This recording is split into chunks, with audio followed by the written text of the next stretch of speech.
Battle of the Bums, Titans 31, Browns 29, but a lot to talk about, I feel like. Two rookie quarterbacks just going back and forth, which was great to see. I have high hopes for both of these guys. Shedeur Sanders, man, I mean, comes in as a starter a few weeks ago. I think he's been pretty solid. I don't think he's been out of this world, although his performance, we'll talk about it right away, but he's been pretty good, and he's proven the haters so far wrong, I would say. And watching the game, I just couldn't help thinking to myself, Shedeur is the perfect example of let it all work out. You fall far in the draft, very unexpected for you and the family. You're drafted into a busy quarterback room. Unlikely you get a chance, but injuries and quarterbacks on the move, you get your chance.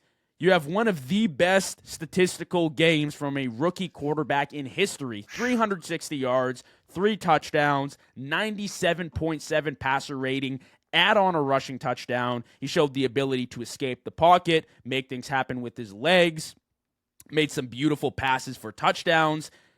He led what should have been a game-tying drive, but Stefanski hates his guts, and now he's the starter until further notice. Like, this is an awesome story. I absolutely love what I'm seeing. Whether or not you were supporting Shedeur going into the draft, I think the whole process humbled him just a little bit, and now he's got nothing to lose. He comes out, and he's been balling these past few weeks. Yeah, I thought Shadeur's performance yesterday pretty much, confirms that the Dillon Gabriel experiment was just a waste of everyone's time. Like, what are we doing?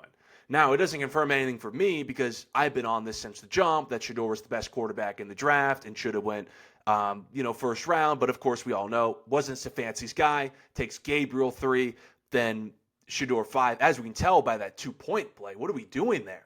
Taking the ball out of Shadeur's hands anyways. But Shedeur has his opportunity now, and he hasn't looked back.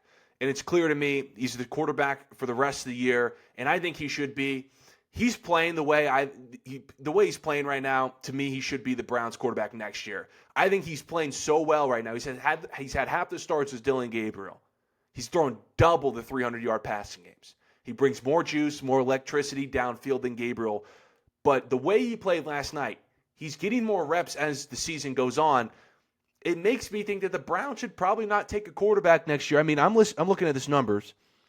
First Browns quarterback with at least 300 passing yards, 3 passing touchdowns, a rushing touchdown in 75 years in the same game. That's pretty good. He had the bad pick, but he's a rookie. I just think the way Shedeur is playing, it's not surprising to me because I thought he was the best quarterback coming out of the draft, led the nation in completion percentage. He brings the on and off field juice to a Cleveland Browns organization that needs it. And, it was just a waste of time that we got to sit through Dillon Gabriel for 6 starts when we should have known that Shedeur Sanders, camp showed it, college tape showed it, was just the better quarterback. Nope, you hit the nail on the head, Steve. I mean, look, Shedeur hasn't given me a reason to move off him if I'm Cleveland. Stefanski hates his guts. Listen, Stefanski's an absolute clown. He's a loser. And I don't come at guys usually on the podcast. I don't like to use those harsh terms, but he is. He doesn't do relationships well. He must have something against Shedeur because what coach pulls out a red-hot rookie QB on a must-convert play with the game on the line and then has no response for it in his post-game presser? It's shocking to me that he hasn't been fired yet. I don't care what awards he's won. I don't care that he had a great record with the Browns a few years ago. You cannot justify these last few weeks with Shedeur. You don't give him the game ball after his first win. I found that extremely odd. And now this, I mean, the whole league is laughing at you. And the Browns, like you said, Steve, they're an organization, a culture that is bought into football. I really appreciate their fans for sticking around all these years after being crap and worse and worse. And Shedeur brings that element of excitement. He definitely does. He brings that oomph, like he shows up. And yeah, maybe he's a little bit out there. You go through the draft process. A lot of people don't like his attitude, but a lot of people didn't like Baker's attitude either. And now look where he is. And the Browns let go of him. And now he's succeeding with the Bucs, and he's had a pretty successful resurrection of his career. Shedeur is a personality that you need in Cleveland. You need something that the franchise can latch onto and believe in, but Stefanski hates him for some reason. And it doesn't make any sense to me, Steve, The only conclusion I can draw is that he doesn't like him. He clearly wasn't his guy. I don't know. Is there anything else I'm missing here? No, he doesn't. I've been on this since the summer. From the NFL draft videos of his reaction when they took Shedeur, from the no first team reps to the, oh, nice job, Shedeur, when he became the first Browns quarterback to win his first start as a rookie since they came back to Cleveland. And now, he's the first Browns quarterback in 75 years to have 300 passing yards, 3 passing touchdowns, rush touchdown the same game, and the guy pulls him for a trick play. I mean, what are we doing? What are we doing here? Listen, I'm a big Shedeur guy, so I come off as crazy. I think a lot of Shedeur fans come off as crazy. But if you're Andrew Berry this offseason, unless we come to find out Shedeur was just a insanity run and he barfs on himself at the end of the season, if Shedeur continues his hot streak and you go into the offseason and you're Andrew Berry and the fans aren't happy, you just got to pick Kevin Stefanski, Shedeur Sanders. The way it's looking, I'm picking Shedeur Sanders. Like, if it's keeping Shedeur and bringing, not trying to be corny, but the aura off the field, the juice on the field, but then it's also your head coach doesn't really like him, he's not cheering for him, I'm picking the quarterback. Especially when you're Cleveland, you've had over 40 quarterbacks since 99. I'm going to take the quarterback. Well, this is the most promise I've seen since Baker, really. And I don't really care who it's been against. Look, I've watched J.J. McCarthy shit his pants all year long. He'd pray to have a game like this, and I thought he played well this week. But we're looking at a guy that was drafted first round, and he's still getting chances. So there's no reason Shedeur shouldn't be the future option. Now, I wouldn't necessarily fault them if they were looking at quarterback in the draft because it still is uncertain. Like, it's definitely an option for you to go out there, draft a QB. You're going to have a high draft pick, whoever it is. You choose your guy. But if you don't, I don't think it's the end of the world. I think Cleveland, like I said last week, has a lot to look forward to. I think this draft class people overlook as being phenomenal. It's crazy to say, but they have like 4 or 5 like all-star guys. The tight end, Fannin, he's been great. Mason Graham. They have the leader defensive rookie of the year back there. I mean, they have so many pieces that they can build off now. And if Shadeur's the guy, I mean, hell, he's the guy. Myles Garrett looks great. I think you can make an argument Myles Garrett could be the MVP because this year, I mean, look, it's a quarterback award. It's an offensive award. Drake May deserves it. Stafford deserves it. But it's not outright clear-cut like we saw Lamar a few years ago, right? Or like we've seen Mahomes in previous years. This is a season where if Myles Garrett breaks the sack record, it's like, hey, this guy is so dominant. Obviously, he won't win because the Browns' record, they just don't have the fan base behind them, but he's just a game wrecker, man. I don't think people understand and give credit to these defensive ends that can just blow up a game. I've seen Parsons do it a few times this year, and Garrett have, how many, 4 or 5 sacks in a game? Yeah. Well, that's why I've always been pro. Let's just make the MVP the Heisman. Let's just make it most outstanding player instead of most valuable. Because then when you start getting into most valuable, people start dissecting what value means, and it gets to wins and losses, and then it just goes to the quarterback because quarterback's just naturally the most valuable player on the team.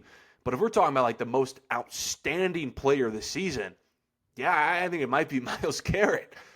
And I think this is a transition to who a quarterback on the Titans had to face Myles Garrett and Cam Ward. I don't know what you have to say about Cam Ward, but, to me, I've never been that high on Cam Ward, but I've always defended him because I said, look, I didn't think he was, going to be this generational quarterback at pick 1. But I always thought he had talent coming out of Miami. You see it in his size and his little Mahomes playmaking ability. And I thought yesterday was maybe the best game of his career. Looked really solid. He had the awful pick, but a few touchdowns. Don't look at Cleveland's record. They might have one of the better defenses in the league, especially the guy we were just talking about, Myles Garrett's about to shatter the sack record. And it's freezing cold if you've ever been to Cleveland. It's the type of cold where you stub a toe, you're in pain for the whole game. And he looked pretty good. Also had his run game. But, people giving up on Cam Ward early because he plays for the Titans. Plays for the Titans. His wide receiver's out. His teammates aren't good. And his coach is canned. But that was probably the best Cam Ward game of the season. And it's pretty promising, going into the next year. You took the words right out of my mouth, man. I mean, I was going to go right to Cam Ward after we were done with the Browns here. Cam Ward gets no coverage, but he's been really impressive all year, all things considered. no quarterback is walking into Tennessee right now and doing anything with the roster. I don't care who it is. Even Lamar, even Josh Allen. I find it hard to believe that these quarterbacks would do much with the roster. Cam Ward, as a rookie, has a pretty elite highlight tape. There have been some lows this season for sure, but that's expected as a young QB. But if you compiled all his best passes of the year, it would be hard to differentiate them from some of the best that do it. He has an elite talent of an NFL arm. It's just a consistency thing and getting him the pieces around him to actually make a formidable playoff team. That's what it's going to be. Nobody should have expected Cam Ward to change this franchise if nothing else was done. You need so many pieces around him, but I think he's the franchise guy until proven otherwise. Same thing as Shedeur. I don't think there's a point in writing him off. I don't think there's a point in slandering him with where he's at. That was an impressive game to me. I see him make some passes, Steve. I've seen it all year long, and they'll kind of pop up game after game where you're just like, wow, he can do that. He's got the ability to do that. He's got the ability to make some pretty elite passes over the middle that a guy like Jalen Hurts hasn't made in a pretty long time. And obviously, I don't want to go back to slandering Hurts here, but I just want to reemphasize the fact that Cam Ward was the number 1 overall draft pick, and he gets no coverage because he's a quiet guy, keeps to himself. He's very much the opposite of Shedeur, which is fine. But, I think he deserves a little bit more credit, wouldn't you say? Yeah, I would say he deserves a lot more grace on this season. Calvin Ridley out for the year. I can't even pronounce half the receivers. I'm looking at this, these stats on ESPN. I'm not even going down this list. Who are these guys? That's who the Titans threw their number 1 pick quarterback in day 1 with. And Tony Pollard had a heck of a game. And he deserves a lot of credit, too, because he hasn't been really running all that hot all season, which hasn't helped Cam Ward. But, listen, a lot of the things that Cam Ward has done this season that people might not like, remember, he's playing for the Titans. He's got no one to throw to. You just got to watch how he plays. Don't worry about who catches the ball. Don't worry about what down it is because his team's putting him on 3rd and long. Just watch how he throws the ball, how he's moving around. That's going to translate better next year when hopefully Tennessee gives him the more help. Again, when Cam Ward was drafted number 1, I was never high on Cam Ward. I actually thought Shedeur was the better quarterback. This is not a hindsight take. I was always on as a Shedeur guy that Shedeur was the best quarterback in the draft. Although I thought Shedeur, even as the best quarterback, none of those guys should have went number 1. I didn't think any of them were number 1 worthy. But I did say, though, listen, in the preseason when people were kind of on Cam Ward, I don't know, hey, he's going to have receivers who drop balls. He's going to have an offensive line that just brings him to the ground. He's going to have running backs who run up the middle for -5 yards. This is what he's going to have to deal with in his first season, and he's probably going to lose his coach. Let's see him next year with an improved receiving core, hopefully a better offensive line, definitely a new head coach in there and not an interim, and we're going to see a Cam Ward who brings more down the field and more explosiveness to this offense. And I still think we got to chill next year, too. It's going to be a pretty long project in Tennessee. By the time Cam Ward hits year 4, year 5, if you're still rocking with him, I think that's where you're going to be able to tell, all right, this is the guy. If you've built properly, right? You drafted well, made some splash moves in free agency, etc.